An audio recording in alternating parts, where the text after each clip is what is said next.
Good evening. Thank you for joining us for the first City of Bowie Workforce Development presentation for spring 2022. We're going to give everyone a minute or two to join us, and then we will start the presentation. My name is Kay Starr. You guys would have spoken to me during your intake interview in preparation for this program. And I work in the grants office. I do all the program coordination for this program and a few other programs that the grants office has. We also have this evening two of the people from Bowie Youth and Family Services, Rhonda Simon and Toyosi Alamaja, who will be presenting on goal setting for success for life skills. And then after a brief recess, we'll restart at 7 for a presentation on computer science with Perry Carter. And I see that someone has raised their hand. All right, Victor, I'm going to allow you to talk if you had a question. No, you turned your hand. Okay. Yeah, so just in case anyone else had this question, if you want to chat, feel free to type in the chat box your question. I'll be monitoring the chat all evening. And also, if you would like to just ask your question out loud, that's also great. Just raise your hand and I will allow you to talk, and then you can ask your question directly of the presenters. So it looks like most people have joined us. I'm now going to do a brief introduction presentation and then turn you over to Bowie Youth and Family Services. So here's the agenda for this evening. Again, I'm doing this introduction right now, and then we'll start with life skills. After the life skills presentation, we'll take a brief break of about 5 minutes. Then we'll reconvene at 7 to talk about computer science related roles, and then we'll conclude. And that's a little bit about the grants office as I talked to you during your call. So someone's saying no one can hear. A few people are saying no one can hear. If you can, I can turn your cameras on if you want, but I can promote you so that you can talk. But yeah, if you want to turn your cameras on, that's up to you. Is anyone else having trouble hearing me? Okay. Some people in the chat say they can't hear me, so I apologize for the people who can't. So yes, just briefly. Okay, yeah, people are saying they can hear, so I'm going to continue. Thanks. So briefly talking about the grants office and the work we do for the city, we manage grant funded programs. This is one of those programs, and we have a number of other programs that I mentioned to you guys during our interview. So if you want to learn more about those programs, feel free to check out the city website. Very briefly about Bowie Youth and Family Services, they provide career and counseling services to City of Bowie residents and other folks in Prince George's County. And someone asked if you'll get the recording in your email, and yes, I will be uploading a recording of this session to the city's YouTube channel in a day or two, and I will send out a link to everyone when that recording is available so you can see. And once it's uploaded to YouTube, there will be closed captions, but we don't have closed captions on the live presentation, so I apologize if that's an issue for anyone. All right, moving on very quickly, I'm going to talk very briefly about Patriots Technology Training Center. They're our partner for the STEM presentations. They helped us recruit Mr. Carter for this evening's presentation, and they also provide a variety of different STEM related activities in the county for youth and young adults. So if you're interested in some of those activities, feel free to check them out. I will update the website with a link to their stuff so you can look at what they have to offer. I also want to speak very briefly about Incubate. They'll be the people who are presenting for our entrepreneurship module, which will be taking place at the first 2 weeks of May. And they are also a long-term partner with us on this program. They work in the county with a variety of different business developers and incubators, including the Bowie Business Incubator up at Bowie State University. So for the May sessions, you can look forward to hearing from them. So I'm now going to go through a couple of job seeker resources very quickly. Some of you may already be aware of these, but I want to make sure that we covered them since they might be helpful to you in your job search. Firstly, and coming up most quickly is a job fair on Saturday, March the 26th. This will be taking place at the Bowie Gym from 9 to noon, and this is focused on residents ages 16 to 24, so entry-level jobs, summer jobs, part-time opportunities. You can check out the City of Bowie website for more information on that job fair, as well as register in advance. In addition to that, I also want to make sure everyone is aware of Employ Prince George's. This is an organization that, as you might guess from the name, their responsibility is to help Prince George's residents get employment. And they have a variety of different programs, including a youth services program that includes job readiness training, internships, and other supportive services. So if you want to get in touch with Employ Prince George's, you can also check out their website at www.employpg.org. And again, that will be linked to on the program website as well for you to check out at your leisure. Finally, this might not be applicable to all of you, but there is the Prince George's County Summer Youth Enrichment Program, or SYEP. The SYEP is for residents ages 14 to 22, and it provides you with an opportunity to work with a variety of organizations, private businesses, governments in the county. They're currently accepting applications right now until the 31st of March. So if you want to participate in that program, feel free to check out that on the county website. So, and those are also information about those programs will be placed on the program website as well.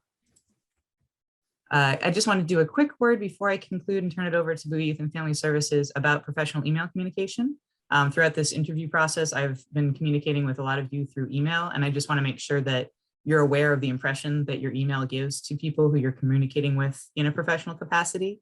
It's fine to have a personal email, it's fine to have in-jokes on your email, but if you're starting to send out emails from that account inquiring about jobs and talking to professional contacts, you probably want to change some of your settings to make sure it has a professional approach. So a lot of people will use nicknames, for example, for their email address, and you probably want to change that to your actual first and last name if you're doing job hunting.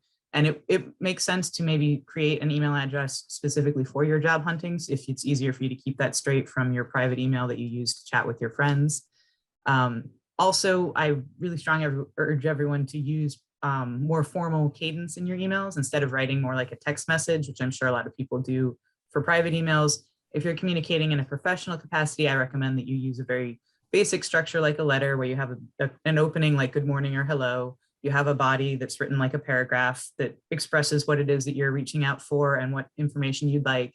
And then you have a formal closing where you say sincerely your name and some contact info for you. So it's easier for the person reading the email to understand what it is you want and how they can best get in touch with you. These are just general tips that I see some of the people communicating with me. I feel like it might be helpful for you guys as you're moving forward with your job search. So with all of that said, does anyone have any questions for me before we move on to the life skills presentation? And again, you can raise your hand or you can type in the chat. All right, I don't see any questions. So with that, I'm going to turn it over to Rhonda and Tayosi. And thank you all for joining us this evening. All right, thanks, Kay. So I'm Rhonda Simon. I work with the City of Bowie Youth and Family Services. Like Kay said, I am the city's prevention coordinator. So what that means is I bring programs to our schools, elementary, middle, and high school, awareness of substance use and abuse, and then alternative programs that you can, and lifestyles for that. That's the basics of what I do. Toyosi is a family counselor at Bowie Youth and Family Services because first and foremost, we do family counseling to Prince George's County residents. It is free right now. It has been free throughout the pandemic and it continues to be free. It is a family style of counseling, so we don't do individuals, but we are here for you. So if you do want to call us because you have questions about anything we bring up, any topics we're talking about, we'd be glad to help you out with that. So do not hesitate to reach out to us if just because you're not a family and there's something you need. We can definitely send you in the right direction. I wanted to just share our flyer about the job fair, which is coming up. So you can use the QR code, scan, and register. We are giving, well, there's a drawing for a $50 Target gift card if you register and show up that day. And when you sign in that day, and then you'll be entered in the drawing to win the gift card. So I wanted to bring that up, which is in case anybody needed more information about that. It's at the Bowie City Gym. The employers, we have a wide variety of employers this year, all over Prince George's County and the state of Maryland. So we have quite a few state of Maryland, Maryland Department of Transportation will be there. Maryland Sheriff's Department will be there. Anne Arundel County Police Department will be there.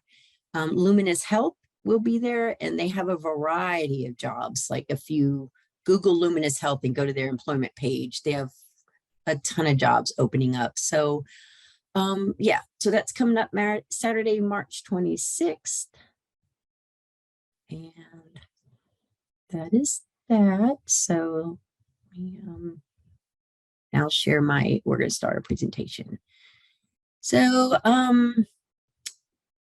yeah, my presentation is meant to be very participatory. So I'm going to ask you some questions. You can, again, ask Kay if you can unmute yourself and talk to me, or answer the questions in the chat box. I was telling Kay, this is the 4th time I've done this week. So I definitely don't want to hear myself talk about this anymore. I like to hear from the people that are in the course as well. So our life skills training course comes from Botvin, and it's a transitions course. It's specifically designed to help people, young adults who are in transition, such as you are. So transitioning in a time, moving from elementary school to middle school to high school on to college on to job. So those are all seasons in life where you'll go through a transition, and transitions come with their own set of challenges, right? Because anytime we make these kind of changes, it can be, kind of scary, the unknown, and come with its own set of questions and anxieties. So hopefully some of the life skills we'll be teaching will help you with those things. Also, if you have any questions when I go through this, please do not hesitate to put it in the chat box. So it's very participatory. You all have a student guide. We'll be following along in the student guide, but not page for page. But there will be some exercises in there that we will ask you to do. This is all kind of self-learned, right? So the aha moment is, hopefully you'll find something through this course where you'll say, oh, I've never thought about that before. Oh, that's a really good idea. That's a really good resource.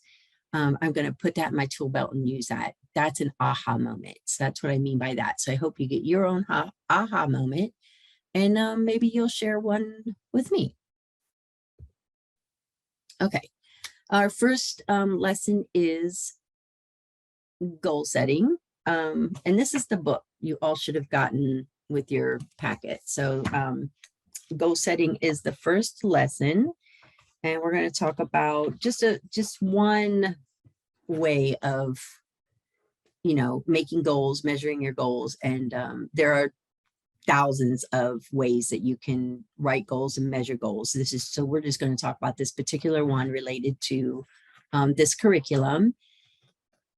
All right, my first question, you can put yes or no in the chat box. How many have written goals before? Like you wrote them down, timeline and everything to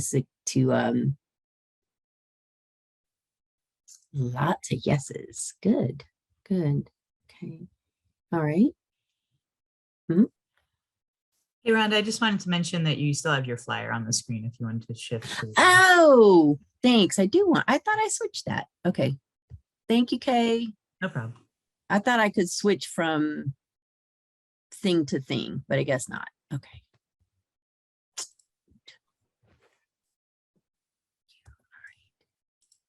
All right. Let me get back to Zoom. And I saw someone had raised their hand. If you want to raise your hand again, I will unmute you.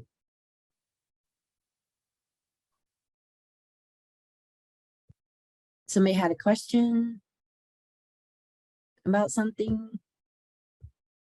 I guess that was a mistake. Okay. Maybe about that this whole time about, okay. Okay. Oh yeah. Okay, great. So Vanessa said she does 6-month check-ins as well.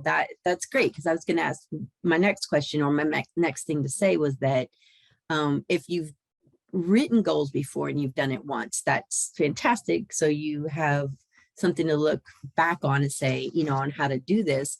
But goals change, right? Because life changes. So it's nothing that says you cannot revisit your goals, rewrite them. And, because I think the stage of life you're in, sometimes it's about learning what we don't want to do, as well as learning what we do want to do. So, when you come across something you don't want to do, you take that off your goal list and start something new. I think one of the things, this is forever ago, but one of the things I did learn, I'm retired Navy. And when I was in the Navy, I was in food service, which was fine. But I did learn all the things I didn't want to do when I got out of the Navy. So, and food service was one of them. It's a lot of hard work. So, always revisit your goals. That's a good idea.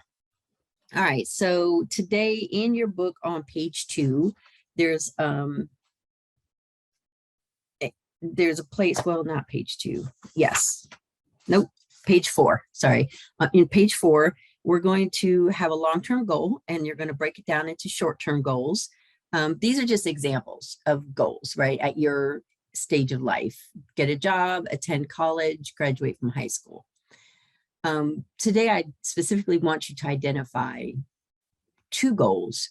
And if you would share those, and you can unmute yourself if you want to talk about it, or just share in the chat box. But I definitely want to see your goals, right? So if you have a goal, share it in the chat box. I'm going to share mine. Okay. So that's one of my goals for my 5-year goal.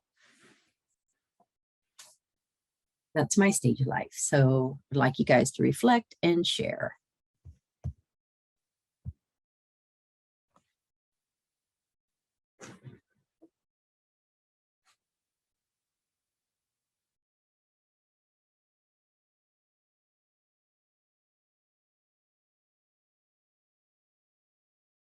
I'm silent because I'm waiting on you guys to share. Victor has raised his hand. So Victor, okay.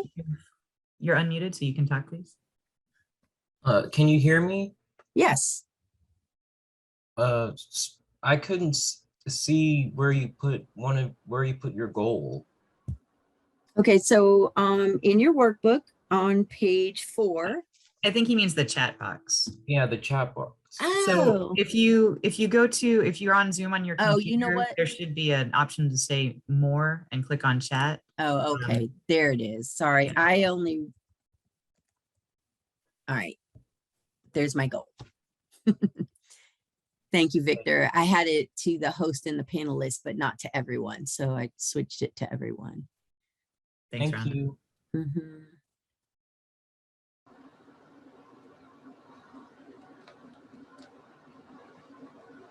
Sure. So I'm asking you to share a goal that you might have for now, such as you want to get a certain job, attend college, graduate from high school. And I guess you guys all, maybe some of you are still in high school, but those are just examples of goals. So I'm just asking that everybody share a goal in the chat box, or you can unmute yourself and share your goal if you want to.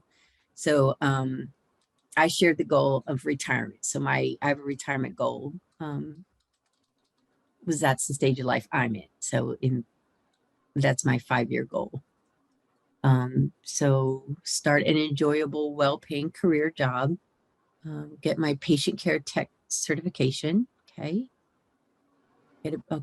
Business loan. Get my own car. All right.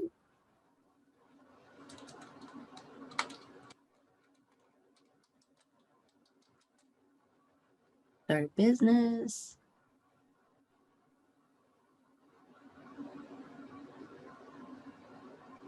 Okay. All right. Appreciate you guys sharing. So I asked, Victor, I love that. Finish a comic book draft. I like comic books. So I asked earlier, if anybody has written a goal down, because this really encourages you to write your goal down, because a goal that's in our mind is just a wish. It's just a fantasy. And those things very rarely come true.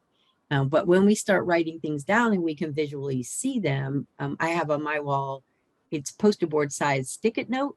And that's where I have my retirement goal. So it's got a time frame, it's got the money frame, it's got like what I'm doing monthly and biannually and then annually. So it really helps to visually see your goals, right?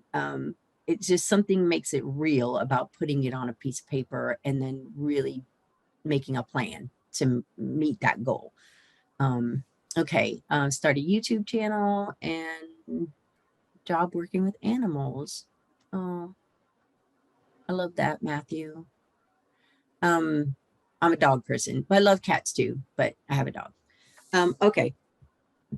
So here's some, so you thought about the goal you want to focus on. Here are some ways that we can measure, we can work our goals and measure them. The 4 criteria we're going to talk about today is our goal meaningful, realistic, measurable, and manageable? So is your goal meaningful? And it only has to be meaningful to you, because success at the end of the day is yours, right? No one else is going to own this for you except you. Whatever you want to do, you have to go make it happen. It's not going to come to you. Nobody's going to make it work for you. So is it important to you and only to you, right? And you know, and why does it matter to you? Further on in this curriculum, we talk about our values. And when I know what's important to me, then that also helps me focus on my goals. So is your goal meaningful to you? And when I'm asking these questions, you should be thinking about the goal that you wrote down. Is your goal realistic, right? Can it be achieved in a reasonable amount of time? And I didn't see anything on this list that cannot be done in a reasonable amount of time. So that's important that, again, this isn't a wish. This isn't a fantasy. I really want to do this. If I wish I could retire, that will never, ever happen. I have to make that happen. So can it be achieved in a reasonable amount of time? And then you can time out your goals, right? Like I said, I have the monetary, the time, what I do monthly, what I do annually, what I do biannually, the Google searches I want to make, and the things I want to learn, right, about retirement and money. So all that is set up in a timeline. That is reasonable. Is your goal measurable? What needs to happen when, and how many resources will you need? So,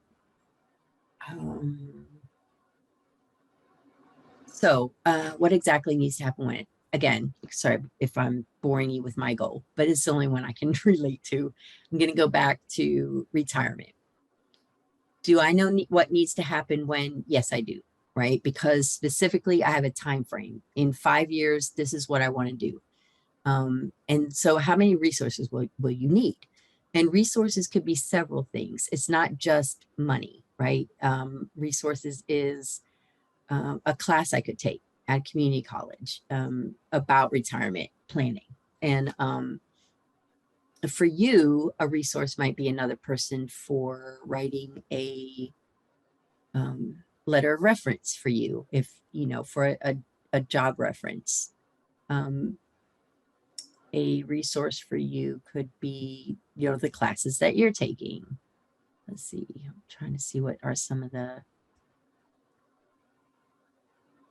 anybody want to, okay, get a business loan. All right, so the resources you might need for a business loan is that you definitely need people, right? You will need to put down references, where you've worked, what assets do you have, right? So that's, and you'll have to have a business plan, which might take a course, right, to learn how to do a business plan.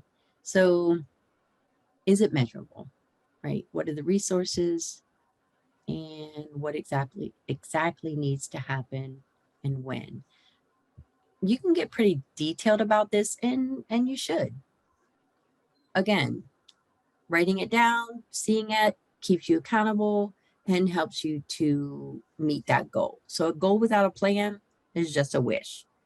If you're not writing these things down, you're just thinking about it. It's just a fantasy. And chances are you will not do the thing that you think you want to do. Because like you want to own your own car, start a business, get a loan, do a YouTube channel. All of that takes many steps. Well, I don't know about YouTube channel because I don't know how to do that. I feel like it's easy, but it might not be. But these things take steps. Maybe YouTube channel's not that easy because you might need some equipment. Okay, I'm rambling. Let me move on. Is your goal manageable? So what is your schedule for the steps involved? What can be done first and next, et cetera, et cetera. So is it a manageable goal? Okay, so here on page 4, where you should write your long-term goal. So one of the goals that you put in the chat box, to find a job working with animals. That's what Matthew wants to do. So that will be your long-term goal. And then what are some short-term goals that you want to do to meet the long-term goal? So I would like all of you to fill in page 4.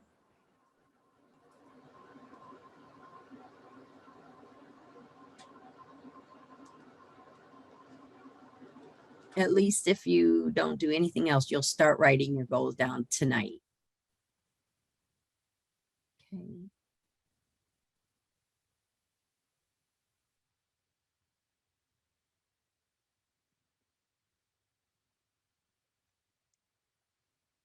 So someone put in here that they wanted to get their patient care tech certification, which would be the long-term goal. And then 2 short-term goals would be, can I ask you, Vanessa, I mean, do you have an idea what those 2 short-term goals would be to get to that point where you have your patient care tech certification? Because I don't know what that takes, what it takes to get that. Can you tell me a little bit more about that in the chat box?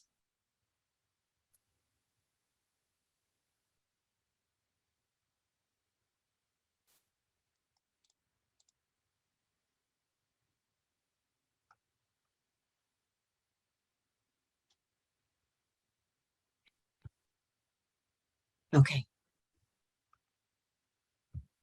I'm going to wait patiently on Vanessa while you guys are doing your activity on page 4.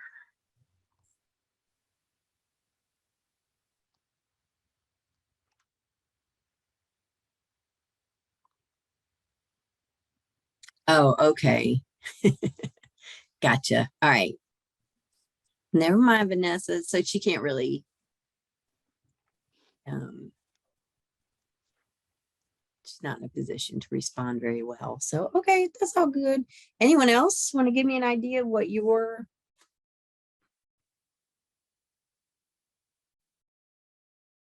okay. So, I'm going to chop up your name. Is it right? Ryania? Apply for an entry-level job for social worker. Okay. That's okay, Vanessa. I get it. I picked on you. I called you unexpectedly. So it's all good. So Ryania put in there, so apply for an entry-level job for social worker. Anyone else?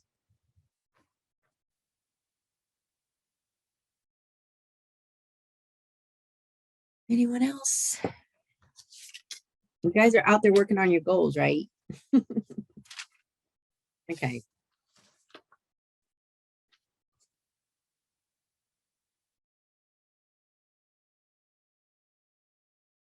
Okay.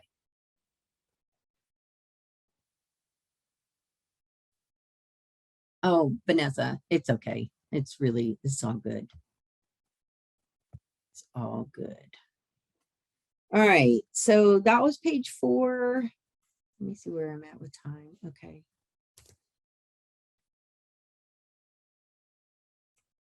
guys, we have plenty of time because I'm doing all the talking. So if anybody wants to unmute themselves and tell me a little bit more, tell me a little bit more about your goal. This is good practice. It's good practice for you.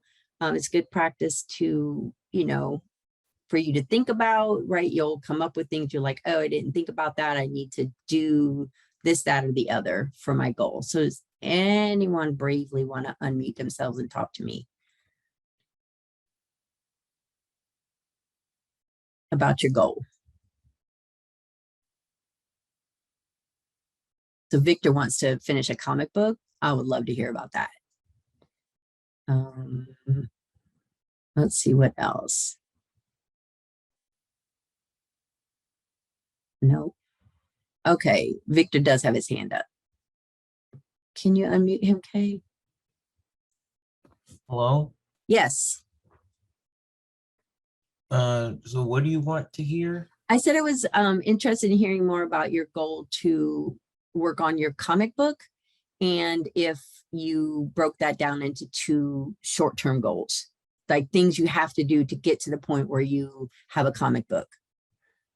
I've just put like, for my long-term goal, I put down work in video game design or comic book writing. Do you think Okay. I should change it to be just one, or is that good?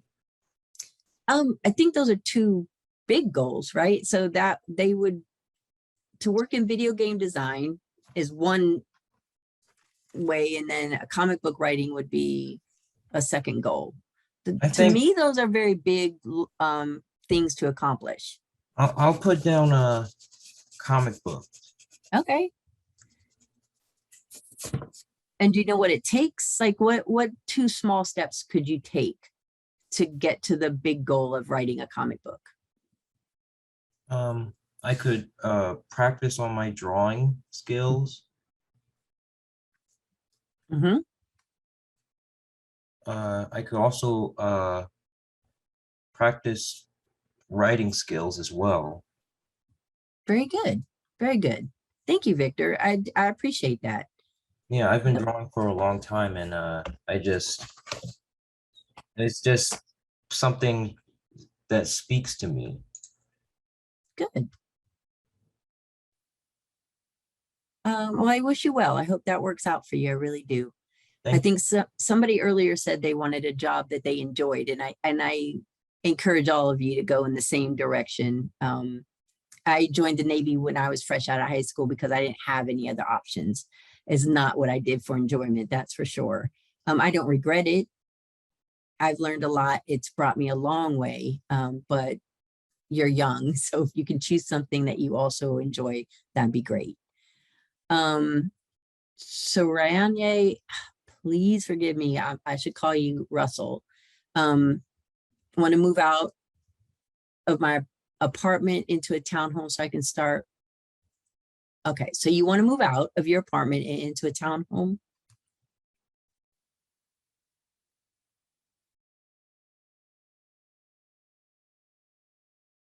Okay, all right. And you want to own? Do you want to own your own home?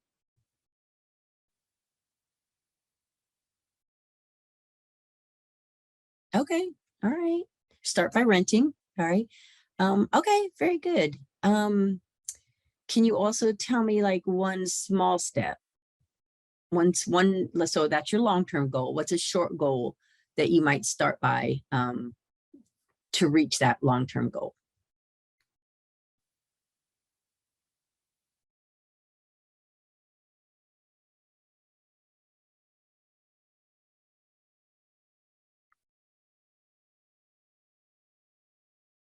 Oh, gotcha. Okay, start by looking online at townhomes. Very good. Very good. And did I chop up your name really badly? To D.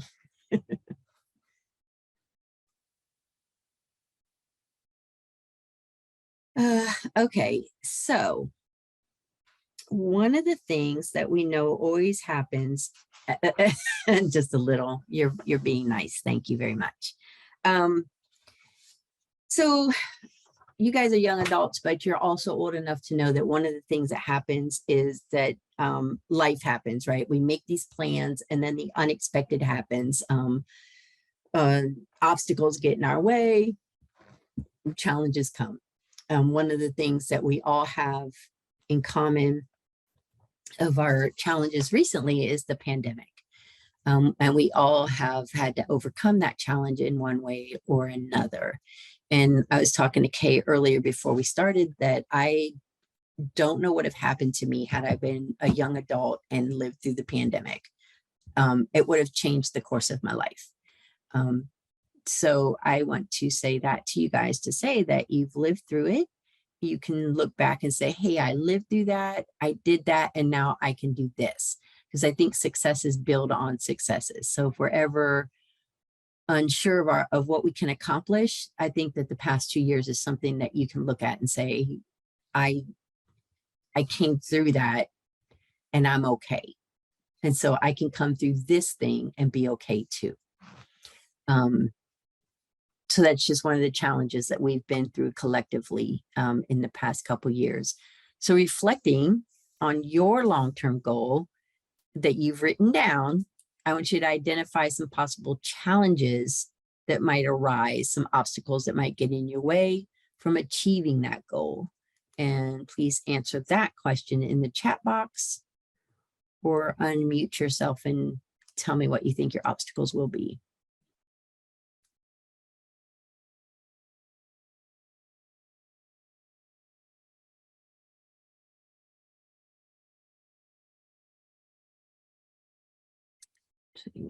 So what could get in your way of accomplishing your goals?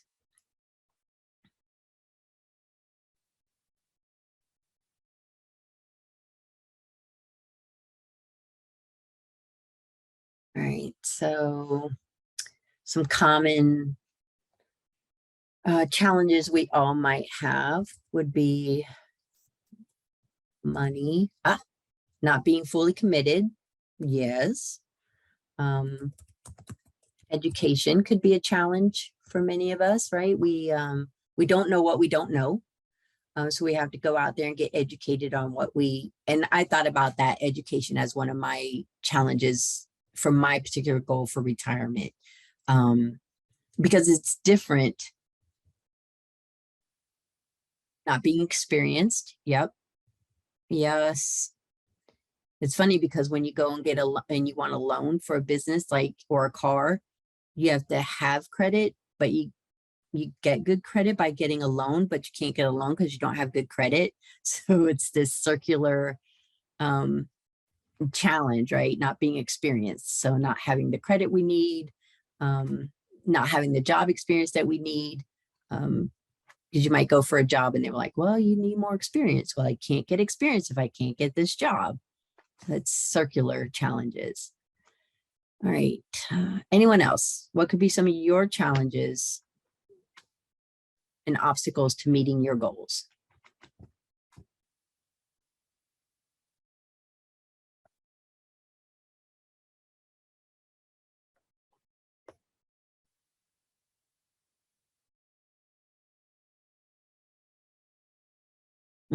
Motivation. Sure. How about procrastination? Anybody have a challenge with that?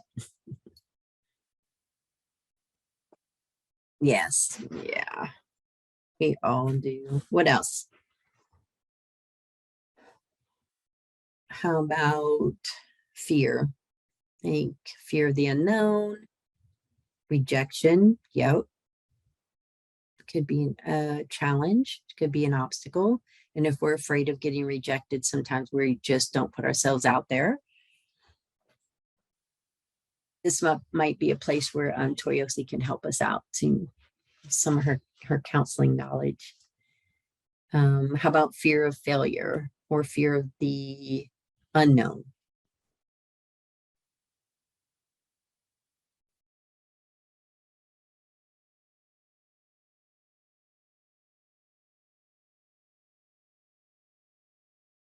All right, what else, guys? None of you have, you have Working as a team definitely is a challenge and can be an obstacle. Thank you. So any of you, if you don't own your car, is transportation a challenge?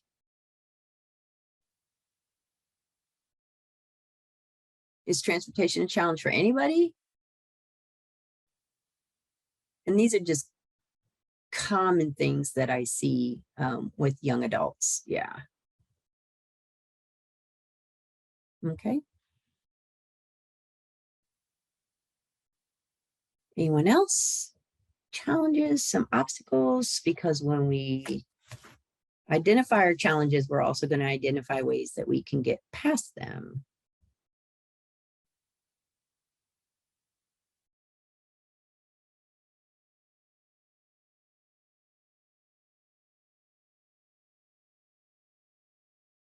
No, everyone's good.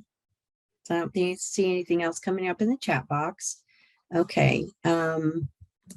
So some of the things we can do to overcome our challenges or obstacles will be one, identify some resources in people, right? Friends, family, career counselors.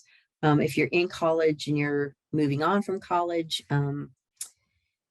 your college might have, career counselors that you can go and see. If identifying resources, so friends, right? If somebody can help you stay on track, keep you from procrastinating, keep you from falling off. Of course, if you write that goal and share it with somebody, you can also become accountable not only to yourself, but to them as well. And so a friend can help you stay on track with your goals, can ask you, how's it going? Kind of check in with you, help you support you and help you achieve your goal. And family members, if you need family, and then, if you need like letters of references, like you want to identify people who can do that for you. So those are people who can help you overcome some of your challenges. You can keep a record of your progress and remind yourself of what you already accomplished. So again, writing your goal down, keep a record of it, keep it in front of you, and then keep a record of your progress. I find keeping a record of my progress helps me a lot to not be overwhelmed. It can be overwhelming to have a goal that's a couple years long because getting there seems slow. So keeping a record of my progress is very helpful to meeting my goal. If something doesn't work, right? If I get to a certain place and something's not working, I can reevaluate. I can write down the things that aren't working and then do things differently. So using mistakes as an opportunity to learn and grow instead of quitting. Like mistakes are not opportunities to quit. They're just opportunities to learn and grow. Keeping a positive attitude helps me succeed. I need that. I have to keep myself pumped up. No one else is going to do it for me. So I have to look in the mirror and say, you're okay. You're going to be okay. You're doing a good job. I do talk to myself. My name is Rhonda May, and I will look at myself and say, you're doing a good job, Rhonda May. You keep going. Because nobody's going to pump me up like I will. Okay. And I avoid substance use. Alcohol and drugs do not help us meet our goals, no matter how good they make us feel in the moment. They're definitely deterrents to, it's funny because they say, like alcohol lifts people say alcohol lifts their spirits, but actually alcohol is a depressant. So, and that's how it works on your system, is it actually depresses your system. So it's a depressant. It's not an uplifting thing. So that does not help you to reach your goals. And I don't know, some people use alcohol and marijuana as self-medication, right? I hear a lot of young people talk about how marijuana helps them with their anxiety, helps them to calm down at the end of the day. And I say, what do you look at your anxiety? See a medical doctor if you need to, because marijuana and alcohol are no ways to reduce my anxiety. Um, Personally, they increase my anxiety. That's me. So neither one of those things would decrease my anxiety. Plus, you're young adults going out on the job market. You might have to take your analysis for a job. And so marijuana may not fit in your job field. So that's what I wanted to say about that. If you struggle with substance use or abuse, or if someone in your life is struggling with substance use or abuse and it's affecting you, here are some resources. You're never out there alone, ever. It's interesting that we have our world is so open via the internet, and yet sometimes we can feel like we're definitely out there on our own. And that can be the thoughts and the feelings in my head, that I'm out there all by myself. Nobody understands. Nobody's going through what I'm going through. And that's not true. That's not true. And maybe no one's going through specifically what I'm going through, but someone can understand what I'm going through. So if you need to talk to somebody, like I said, we don't do individual counseling, but we can definitely help lead you in the right direction if you needed counseling. And then this also is some resources to help you, because life can be stressful. And you do not have to be out there on your own. Okay.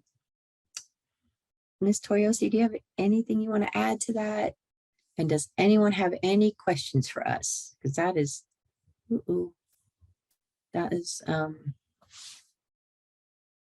I just wanted to emphasize the part on like seeking support. I think in the end, we were talking about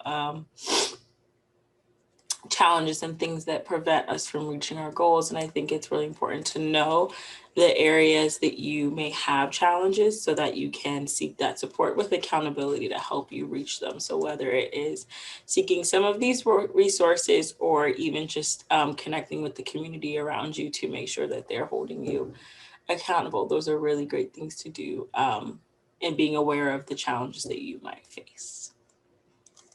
thank you. I appreciate that. All right.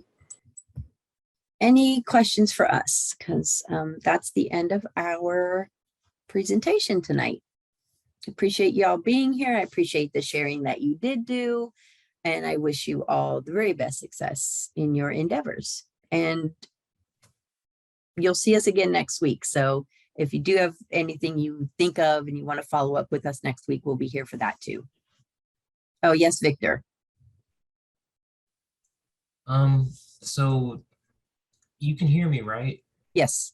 So, are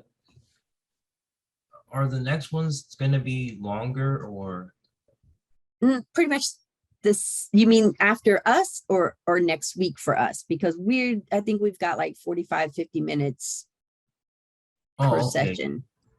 So we have one more session today on computer science that we'll be presenting at 7. So we're going to take a little bit of break in between the 2 sessions. Okay, that makes sense. Yeah, so the first session each evening is going to be life skills.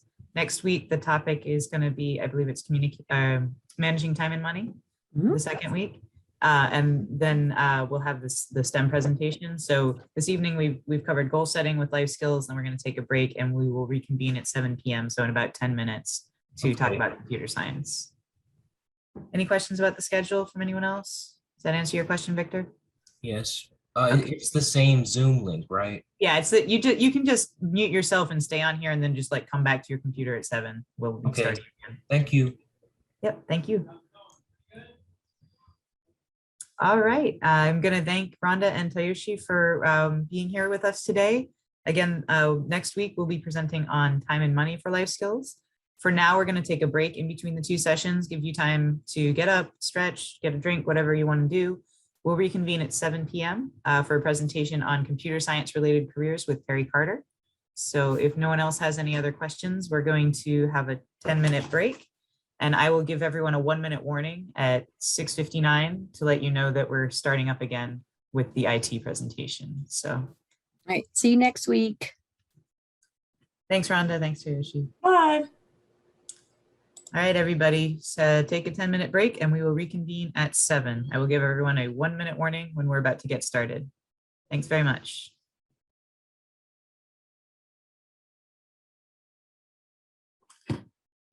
All right, it is 7 p.m. and we are going to reconvene to talk about STEM careers in computer science fields with Mr. Perry Carter. I am first going to play a video for you guys from the president of Prince George's Community College about the resources available to you if you are considering making some education choices with the college. So I'm going to play that video. Thank you all for joining us.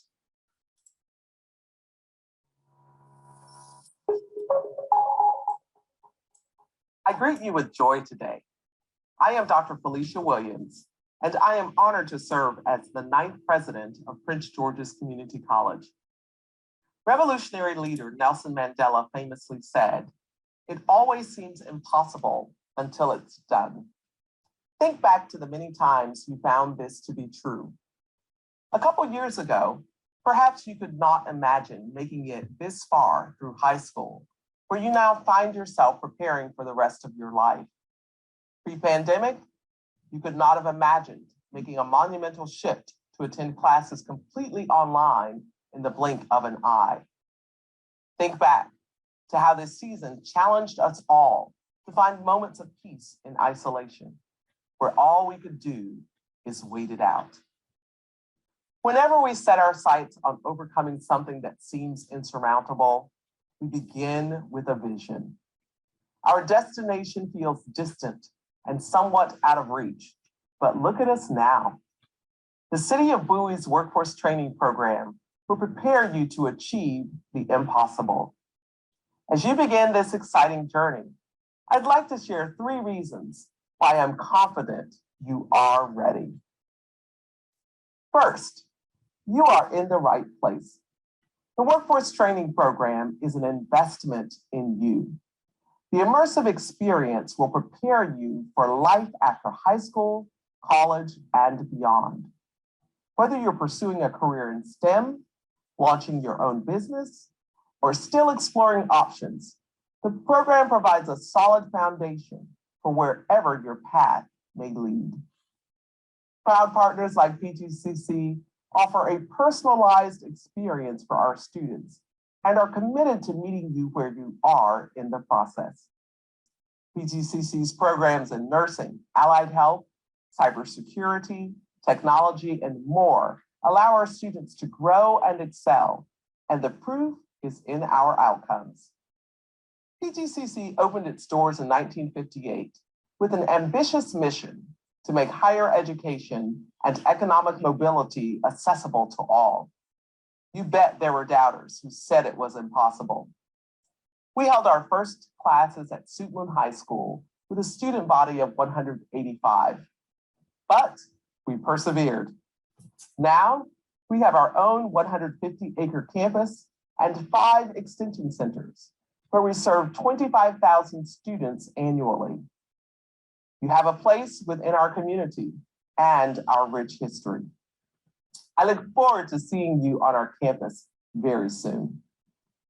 The fact that you are here in the right place leads me to believe that you have the right mindset, which brings us to point number 2. Some of you are first-generation students like I am. Some of us are here because we want to make our parents and families proud. All of us are here to better ourselves. The higher education landscape has clearly shifted due to the pandemic and other external factors. Despite the changes, I want to assure you that the value of higher education is more apparent than ever.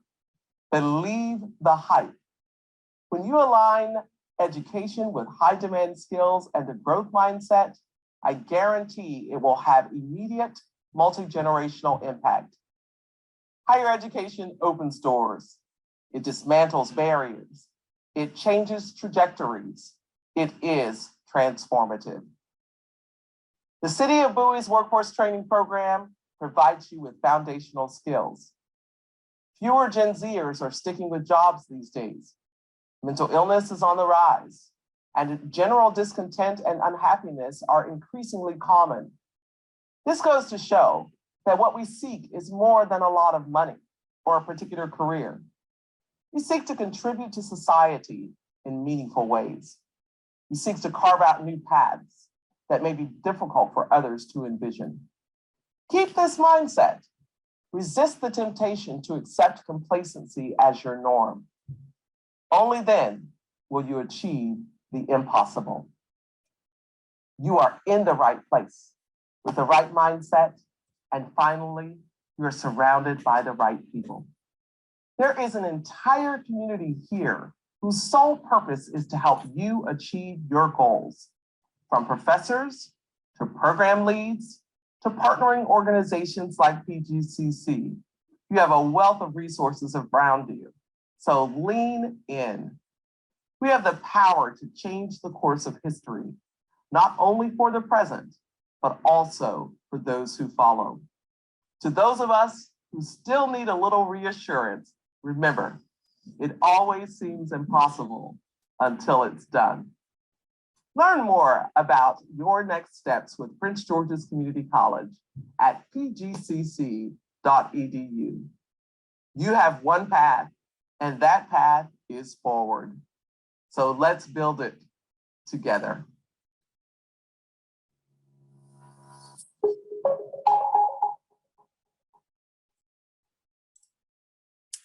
All right, and with that, I am now going to turn it over to Mr. Carter for his presentation. Again, if you have any questions you want to ask during the presentation, please type them in the chat or raise your hand and we will ask you to unmute.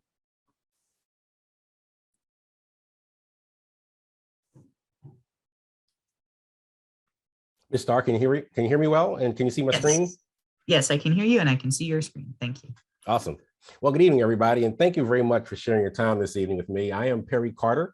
I am the past president of your local chapter of BDPA, and I'm currently a candidate for your Northeast region vice president. So we'll have elections in a few weeks. But I wanted to share with you a little bit this evening about the information technology, computer science, and some of the exciting careers that lie ahead that you may face, you may want to seek. One of the areas that we want as a takeaway today is I want to make sure that you understand that no matter where you are on your journey, you're not alone. So we're going to mention probably one, maybe two organizations, but our organization, I'll talk to in a moment, and also another organization that really helps further your careers in this industry, which is also known as CompTIA, or the Computing Technology Industry Association, COMPTIA. And that organization, that association is one where you may have heard how you can get different training exams and vouchers to take exams and get certified in various aspects of your entry-level roles in technology. And again, this is regardless of what your passion may be, regardless of whatever your career path may take you. We are now in a very high-tech society, so it's going to be very important to embrace the technology, understand where it's going, the emerging technologies that affect your careers, no matter what path you decide to take. So BDPA was founded in Philadelphia in 1975 as Black Data Processing Associates. In the turn of the century, around the turn of the century, we actually just rebranded to BDPA because we are serving a much more of a diverse audience, and more importantly, we're serving very much of our diverse technologies. Let me advance the screen real quick for you.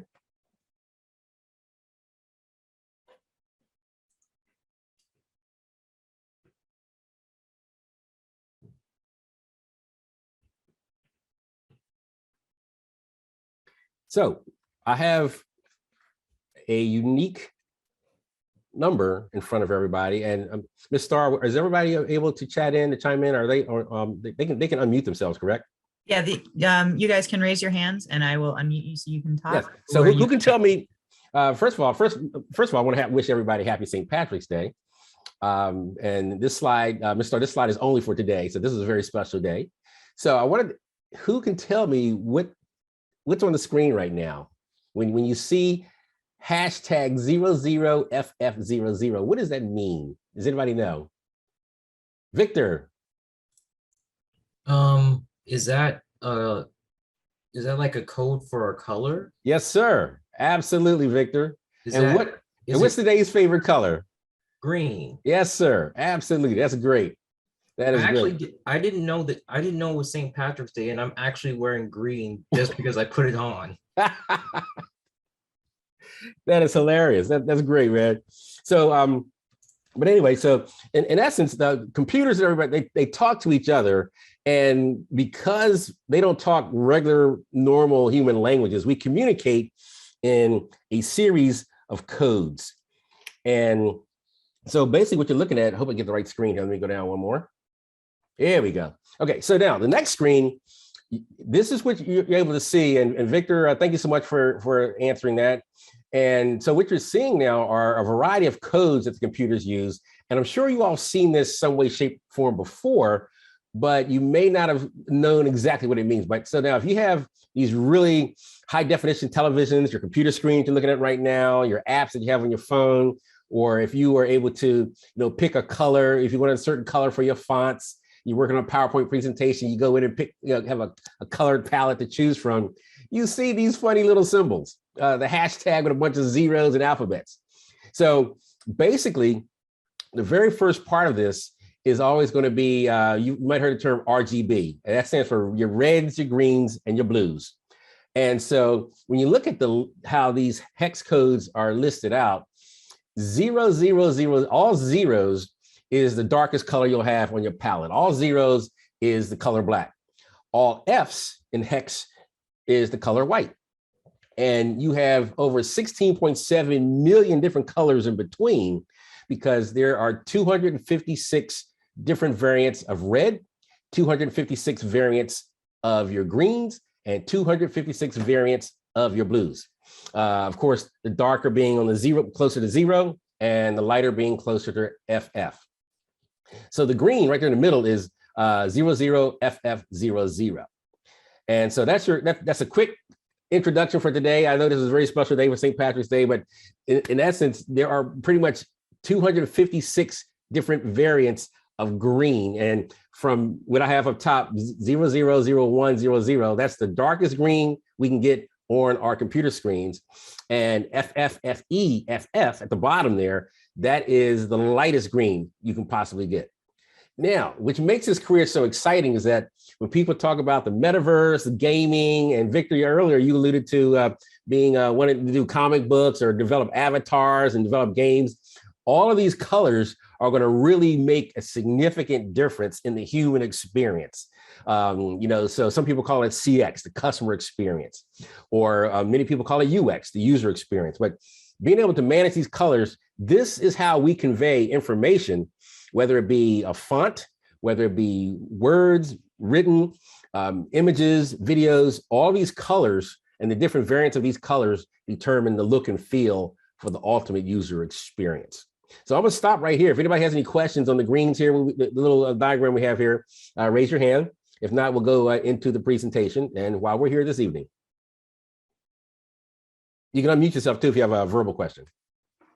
Oh, I'm sorry, I had 2 questions in the chat already. Just a second.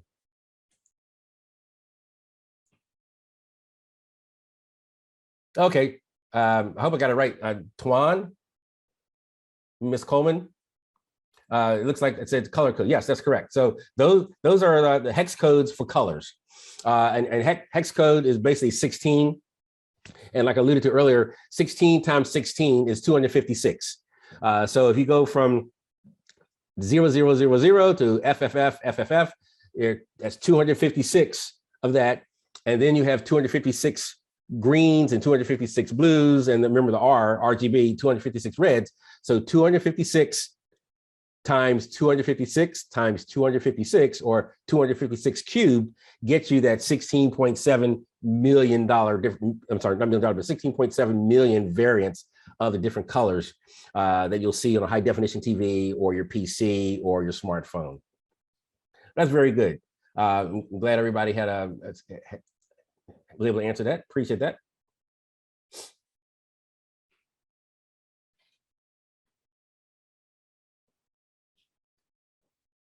I'm going to advance to the next screen now. So let's talk about our journey into tech, cyber, and data science. This is why we're here tonight. And like I mentioned earlier, a little bit about BDPA.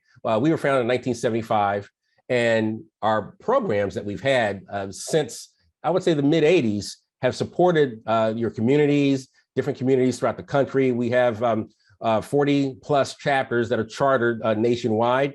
Most of the earlier chapters in our organization are co-located with Federal Reserve districts, where they print money. And those of you that have seen the movie Hidden Figures, how the young ladies in the movie got together and learned how to program computers to support NASA, our organization started very similar in Philadelphia in 1975 to help our underserved communities be more attracted to data processing careers. At the term in the mid 1970s, the term was data processing instead of information technology. So over the years, we've actually developed a series of programs that supports the community.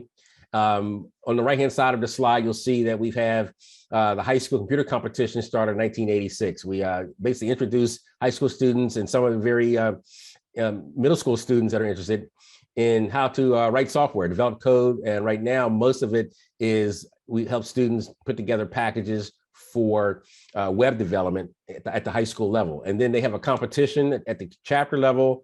Then they advance to regionals and they advance to the finals. The final round is usually at our national conference every year. The last couple of years, we have not had anything in person. Everything was done virtually, but the students did quite well and they win scholarships once they get to regional or the national rounds. The IT Showcase was established in 2002.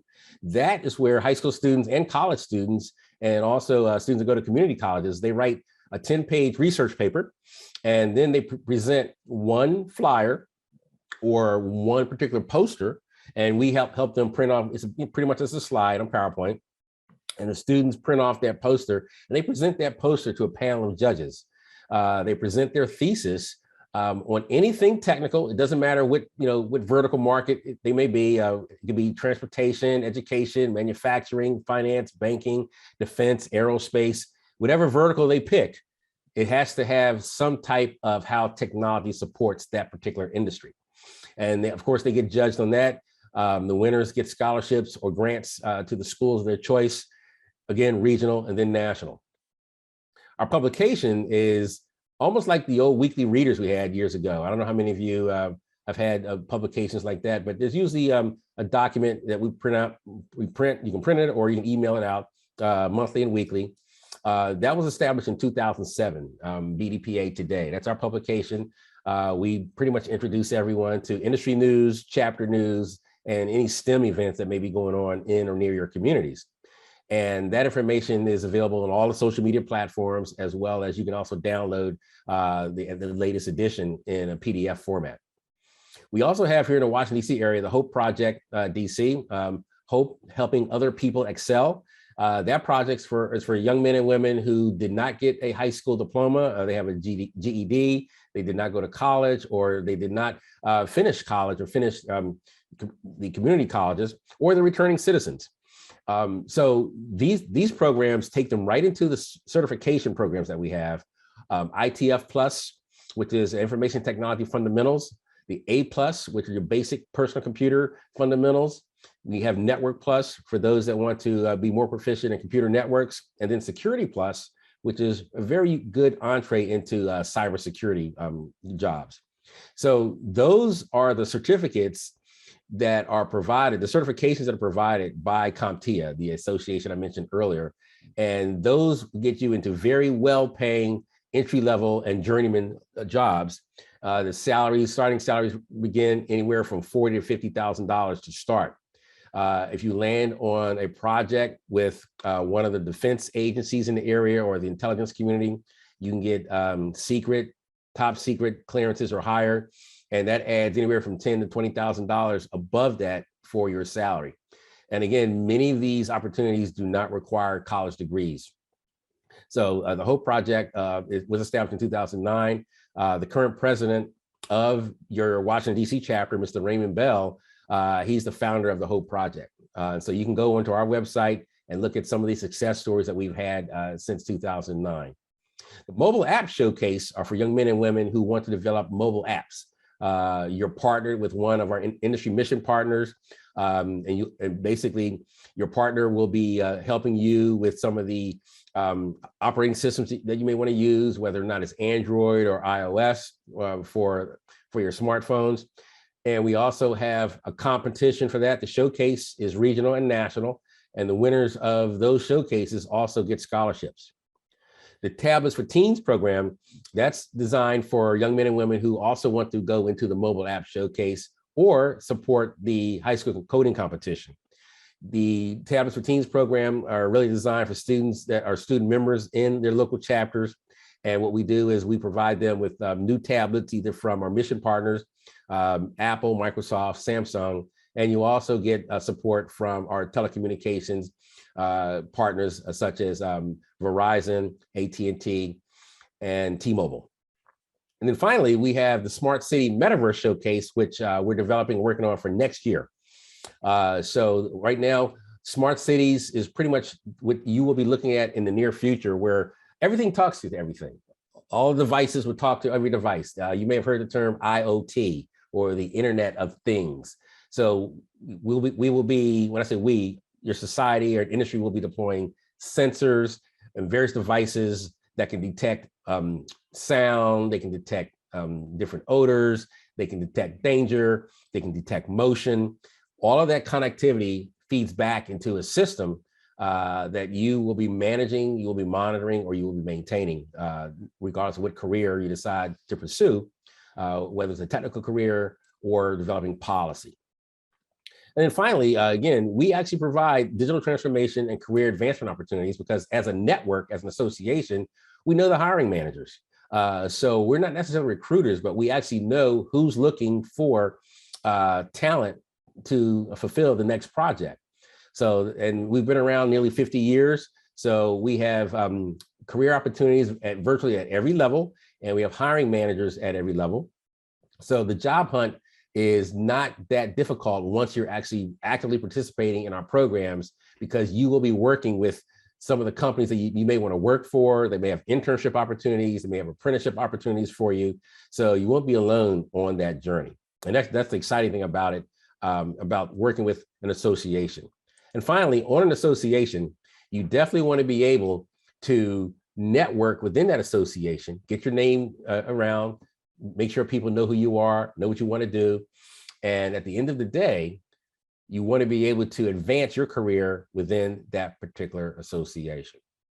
I'll stop there. Does anybody have any questions on what I presented so far? It looks like there's one in the chat. Just a second, let me play up real quick. I am a first robotics coach. So that's Vanessa. Vanessa, we'll get to that very shortly. I appreciate that. Michael, is this similar to binary number? You're talking about the hex numbers? Yes, they do. They are related, but hexadecimal actually represents the number 16.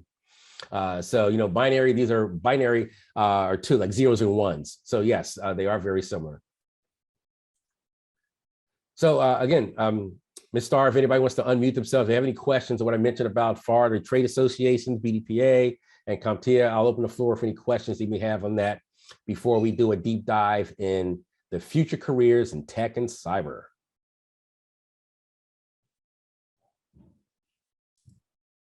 I don't see any questions, but anyone who has a question, feel free to raise your hand as we continue. Right. Okay. Thank you. So now, before I do a deep dive, I just want to cover some areas that, you know, will help you understand where we're going with some of these. Now, these aren't the quote unquote the best 5 or the Fab 5 or the top 5, but these are, I just picked a couple of future careers that are not that far in the future. Some of them, let's see, 1, 2, yeah, all of them exist right now. That's how fast industry is moving. But I say that because this, if you're looking for something to do and you have a passion, then this is where you can steer your career search, your career preparation, as well as your opportunity search toward any one of these or all of them. And then once, if there's something that really jumps out at you, go with your gut and move forward. But what I wanted to basically cover before we do this is just to get, you know, go back to the exercise we did where you saw the hex numbers, hex code for all of the colors. I want you to just understand that this entire industry is based on information technology, and information technology, and how they all work together. So one of the cycles, we pretty much have cycles that we cycle through all of this information or content. Some of you may look at it as content, but we have 5 areas that we actually manage all this content. Their inputs, their processing, storage, outputs, and communication or communications. So the inputs basically is how all information, all the data come into a system, into an environment, or into a network or a collection of systems or a system of systems. The processing represents the hardware, the firmware that data is processed and sent into storage for immediate processing or immediate usage or for usage down the road. And then usage down the road is where that information leaves storage and goes, that represents the outputs. You know, where does data go? Where does this information go? Who gets it? What format? And then the communication aspect is, well, how is this information disseminated? When the information goes in, where's it stored? How does it get there? What determines that? All of those protocols, those paths that it takes, are also known as algorithms, are designed and developed in a variety of careers that are in information technology. And so right now I'm opening up the floor. Who can tell me a few examples of inputs, whether it be your computer, whether it be your smartphone or your headset that you use for gaming? Give me some examples of inputs. And you can open up your, unmute yourself and just share it with the class. I'll give you one.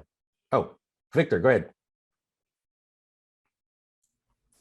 Isn't inputs like maybe like when you're playing a game, when you press a button?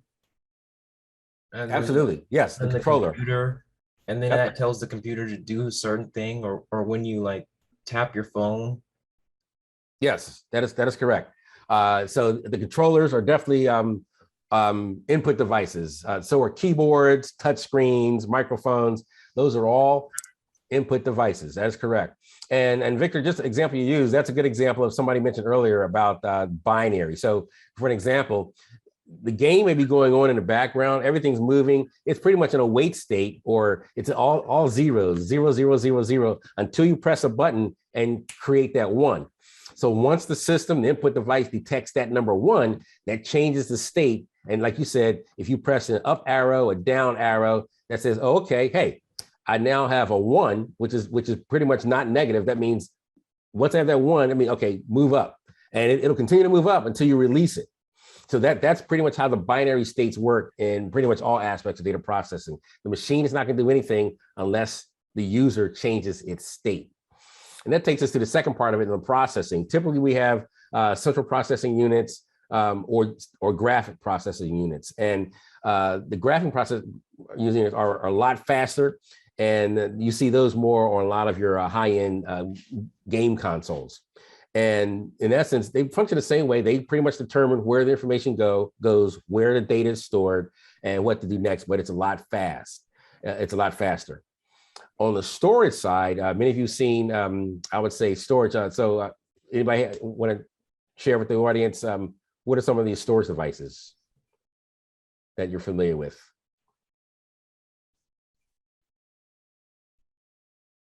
Okay, memory sticks, thumb drives, hard drives, and also solid state drives, or you might see it sometimes as SSDs. And the difference between the solid state drives as well as the hard drives is that hard drives are still physical. That's actually your computer actually reading data off of a hard drive. The solid state doesn't have any moving parts. It's pretty much memory. Victor, your hand's up. You have a question, sir? So this is an old one, but does floppy disk count? Absolutely. Yes. In fact, way back when our organization started, we had tapes, tape drives, and we had large discs, probably about the size of like small tires. So sometimes they used to call them DASD. Those are your storage devices, and digital access storage devices or DASD devices. These are large discs and tapes that took up whole large rooms and warehouses. But yes, the floppy disk was the first version of those disks being reduced in size. But yes, those were all considered storage devices. And that's where all your data is right now. Now, where we have those devices are pretty much in a cloud environment, or we'd say, collaboratively, they're connected or interconnected. You have different warehouses, data warehouses where data is stored, and then you have the actual computer warehouses where all of your data is stored in secure environments. You have data centers where these facilities are. And most of that memory right now is pretty much solid state. There are no moving parts. So they're all connected to each other. They send data back and forth to each other. So that's where we tell people, if you delete something online, it's really never gone. Because once you put something out into cyberspace or into the cloud, these systems replicate or duplicate the data so that they do have failover.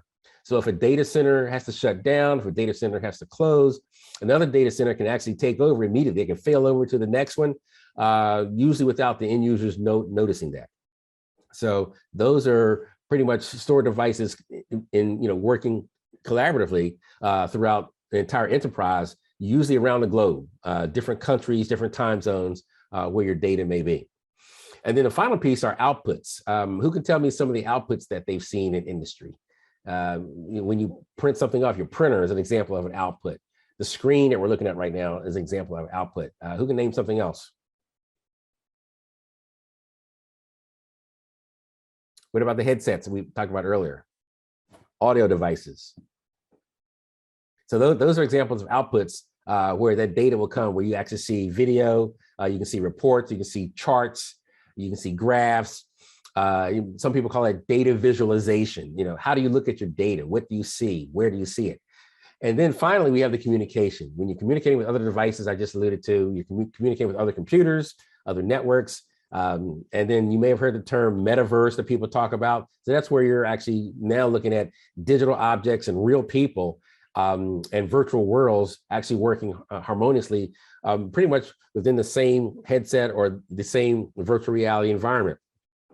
So that's where the next several years of your careers will take off, and being able to get that type of data, that type of information out to your end users.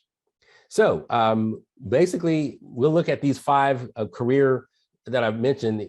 We have data scientists, machine learning engineer, robotics engineer, UX designer, and software engineer or cloud engineer that we alluded to. So these actually career paths are very exciting, but they're rapidly changing.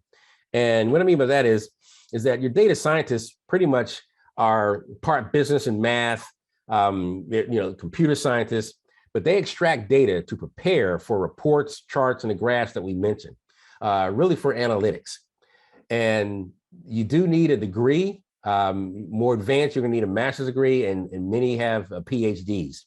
But the data scientists are working right now with industry to help everybody manage their data and analyze those problems so we can help look at the different trend analysis.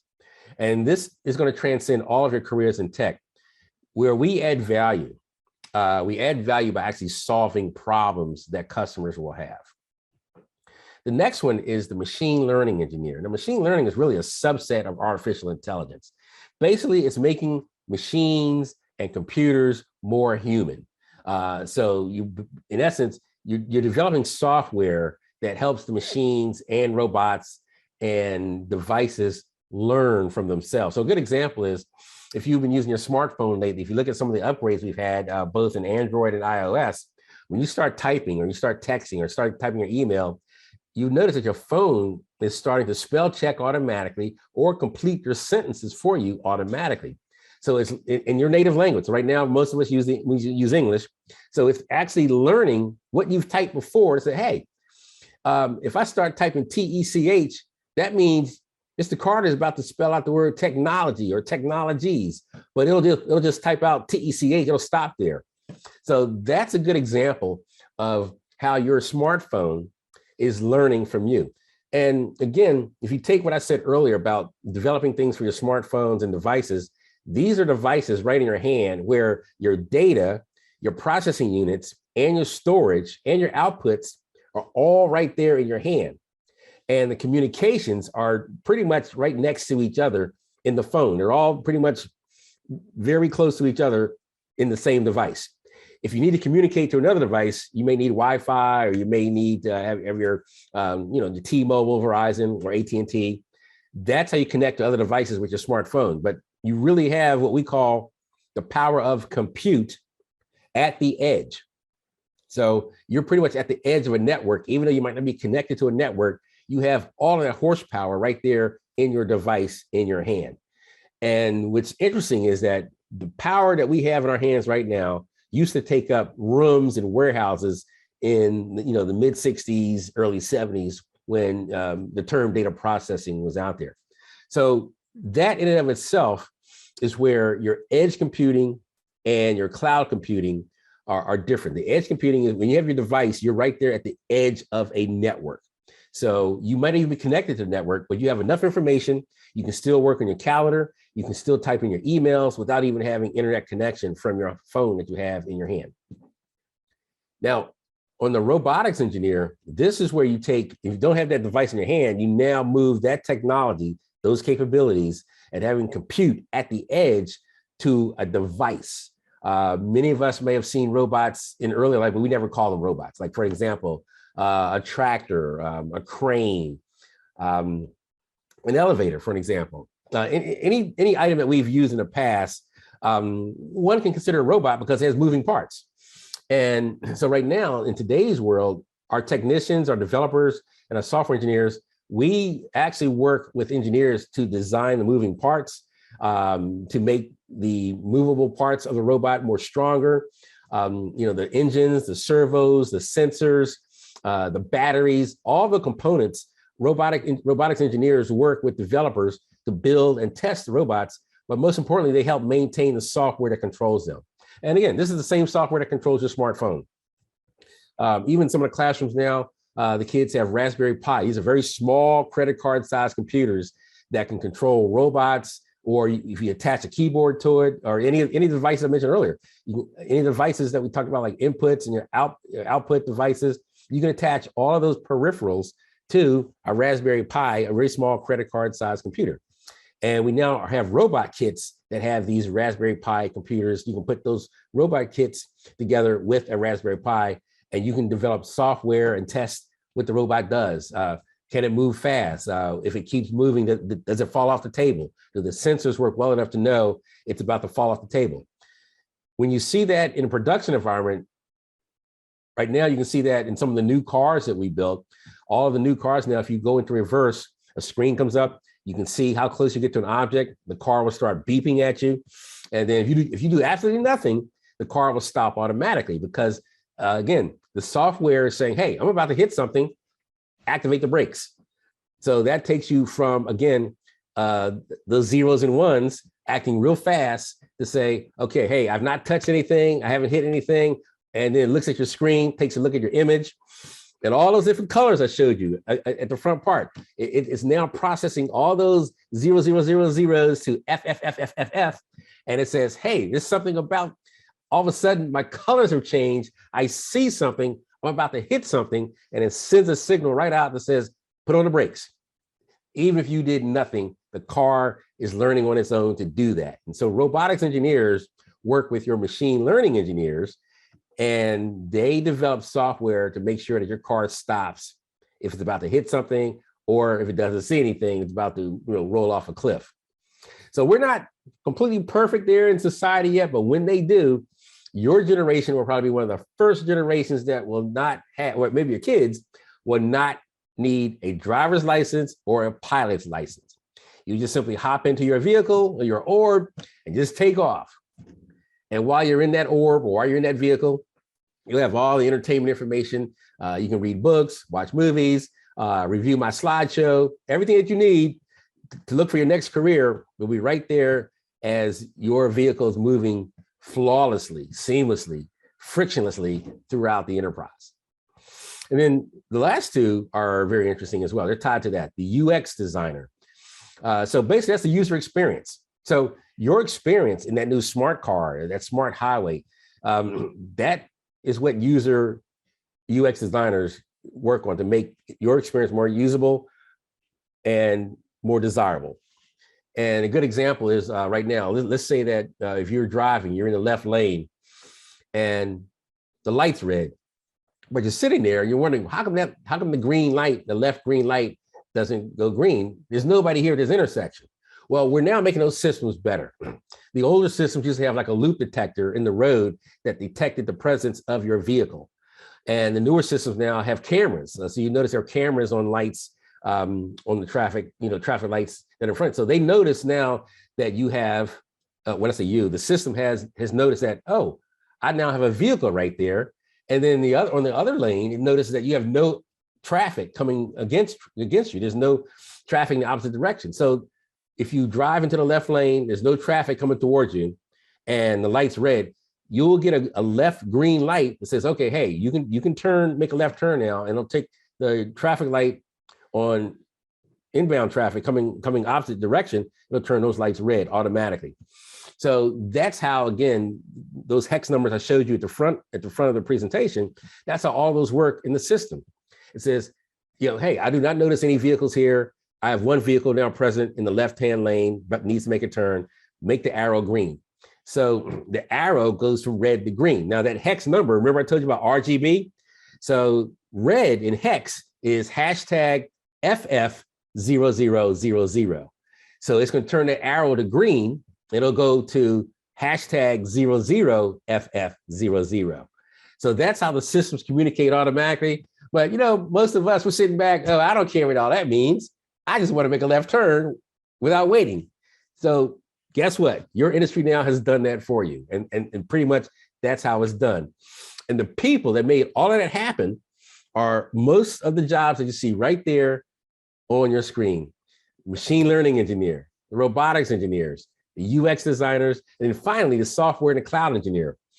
Now, the software and the cloud engineers, they work to deploy all those applications, they monitor operations, and they manage enterprise solutions. Because guess what? There isn't one traffic light in Prince George's County. There are hundreds of thousands of traffic systems in Prince George's County, all communicating with each other. And that takes us into that last word you see on the screen there, DevSecOps. This is where your developers, your people in operations, and the security teams all work together harmoniously to make sure that the data scientists produce are studied and looked upon, and then your machine learning engineers and your UX designers design appropriate systems to make sure that those systems are deployed correctly.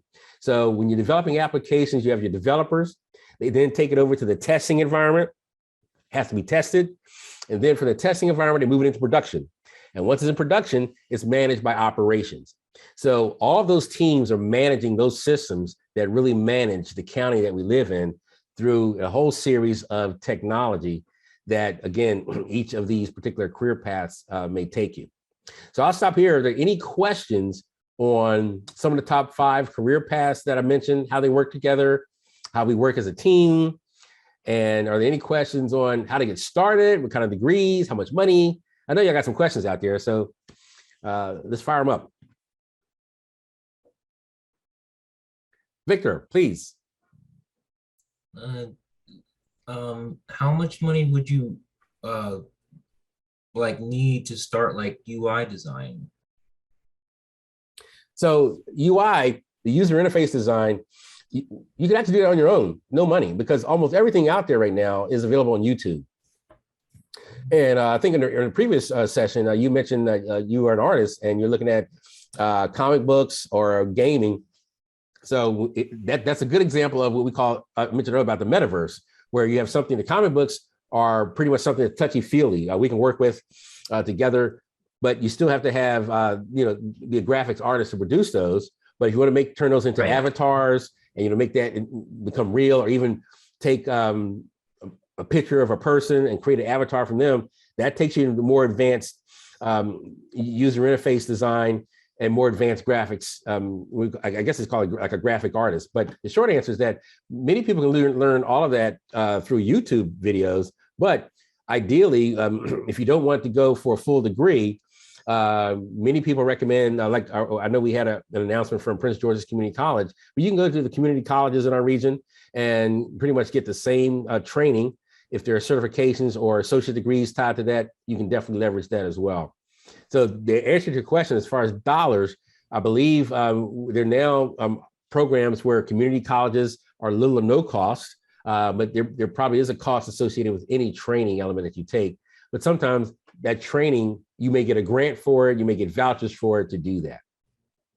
And if you have any, in fact, if you want to, I think my email was listed on the slide. So if you all can just email me any questions like that, we can definitely show you some of the programs that we have, that we support students, some of the scholarship opportunities that are available, internships and apprenticeship opportunities that are available. But that requires, again, being very active in any one of the associations that I mentioned, or if there's an association for graphic artists, if there's an association for cinematographers, for film, there's an association for virtually every industry. I would definitely look at those sites as well. They can tell you exactly where to get started and some of the associated costs. Yes, Victor, I see your hand again. Oh, wait. I think I forgot to lower it. Okay, no problem. Yeah, no problem at all. So on one of the slides, I just put together a very quick matrix.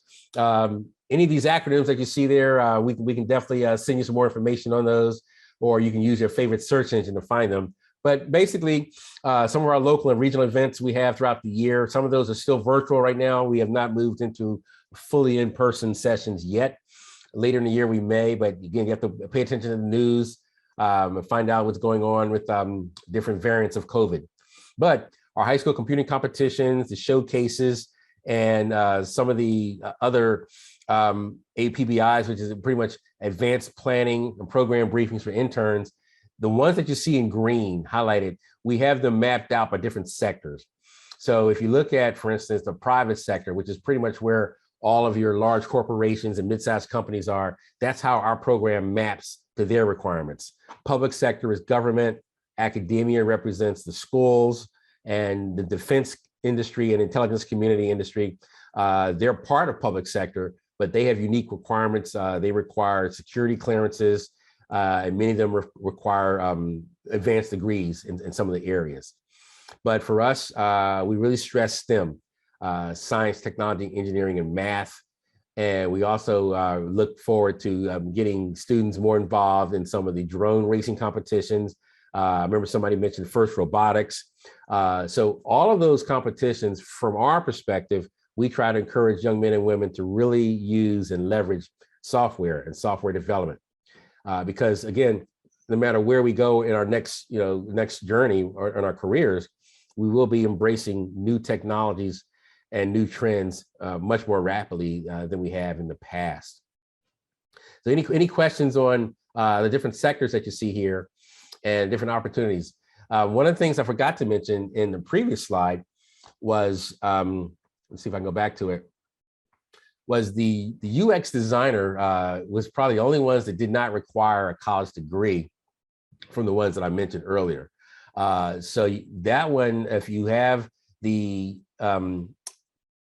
pretty much the passion for design, being able to analyze what the user needs, customer service, that one does not require a college degree. So again, the UX designer is more than just software, by the way. You don't even have to be a coder. You can design, the look and feel of the phone. You can design the materials, the covers that may go around the phone. You can look at pretty much all the aesthetics. How does a mouse work on a computer, or pointers? So the UX designer is very broad, very deep, and those are careers that people can go into without a college degree. Also, technical writing. If you like to write, everybody always needs technical writers for their systems and instructions, standard operating procedures, or some people call them TTPs, the tactics, techniques, and procedures, and different protocols. So those are, again, if you have a good feel for writing and research, again, you don't need a college degree for that. Appropriate training and appropriate background, their entry-level internships and journeyman roles that can put you into those careers. So there's a lot of careers in technology that do not require coding or college degrees. The other one, which borderlines on a little bit of both, are policy, tech policy, being able to understand the technology, but being able to help people in Congress, people in General Assembly, your representatives in Annapolis, and your representatives in county council, being able to help with legislation, because as our society gets more complex, it will be governed by one of these aspects of technology, the inputs, the processing, the storage, the outputs, and how it's communicated.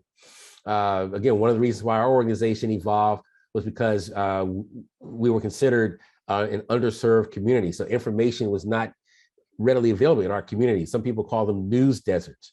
We didn't get news about career opportunities, or we didn't get news about food, weather, health. And as a result, many underserved communities do not have that connectivity. So when you fast forward into the internet or broadband for all, right now, many state, local, and federal governments are trying to get broadband connectivity to make it ubiquitous throughout the country, so that no matter where you are, 24/7, 365 days a year, you have access to the information that you need to make a living, to stay healthy, to feed your family. And all of that infrastructure and that enterprise is really going to be determined by many of the skill sets that you see right here on this screen. Your data scientists, they will determine the trends. And it's those trends that will help solve the problems in our communities. So I'm about to wrap up. What I'll do is let me advance to one more slide here. Okay, again, we talked about our awards, Tablets for Teens program, and our memberships. Our students have access to the IT Showcase, Mobile App Showcase, graphic design classes that we have on, these are on weekends, and a high school computer competition. The website for Tablets for Teens is tabletsforteens.org. You can see some of the success stories that we have. And then my information is listed on there. Again, my email is perry@bdpadc.org. And my mobile number, it may have been missed. I might have had it typed wrong on the original slide, but my actual mobile, that's my mobile number. You can text me 8257 is the last four for that. And again, I think Ms. Starr will have these particular slides available to you on the website. And again, you can reach out to me. And if there's anything else that you need from our organization, by all means, more than happy to do that. So Ms. Starr, good crowd. Right now, I'll leave the floor open for questions, chat rooms, anything. I think there's one more chat here. Any competition for young adults? Yes, that was the IT Showcase. That's open for young adults. That includes the college students, community college, but that one is open for young adults. And if I may add, it's also a good idea for young adults to get involved in the youth competitions, because you can actually partner with the youth and partner with them as a coach or as a PI, a personal investigator, where you help the students research projects and topics for their white paper. And so you can actually be a coach, participate in the team for multiple teams. And since we're in a virtual environment, you can do it for several chapters throughout the country. Ideally, if for those that are more advanced, we can apply for, you get a stipend. Now you can do that as a volunteer, or you can actually get a stipend and have that as a part-time job. We can provide vouchers for you if you want to take the I+ test, A+ certification, get certified to do that. But I would recommend if you want to come into the industry, don't be embarrassed. Hang out with the young kids. You'll learn a lot with them. But on your time, you can use your favorite search engine, research the topic, look at some of the videos on YouTube. We also have, you visit our website, we have our own video channel called populartechnology.tv. So we also have some very small vignettes that walk you through some of the challenges and some of the solutions and success stories that we have throughout the country. So excellent question. All right, while we wait to see if there are any other questions, I'm just going to do some closeout and housekeeping for you guys. Okay. So we will be sending out an email to everyone with a link to rate tonight's session, so you can give us feedback on how it went, make suggestions on stuff you like, what you want to learn more about. I will also include in that email links to the various organizations that Mr. Carter referenced today, so you can check out their websites and see what they have to offer for you. And as always, all of this information, including all of the PowerPoints that we used tonight, some handouts, articles, and links to videos are all going to be added to the website and under the supplementary material portion. There will be a link for that in the follow-up email as well, so you can peruse what's there. And I will be continuing to add to that website as we advance through the course and cover more material. So all of this information will be available on the program website. I'll send a link in the email. And also I will include some of the information we covered tonight in that email as well. for anyone who wants to follow up with any of these opportunities that Mr. Carter mentioned. And as he said, you'll be provided with his contact information as well. So if you want to reach out to him one-on-one and talk more about any one of these particular competitions or jobs, he's happy to be a resource for you guys. So while I was speaking, I don't see any new questions coming in. I'm going to do one last call for questions. Yeah, in fact, yeah, go ahead and raise your hand. We'll just do like a round robin here. So Victor, were all your questions answered this evening? You can just raise your hand and just say. Oh, yes. Awesome. I was actually thinking though that there was also like for UI, there was also like web comics. Yep. Which I think need the UI way more.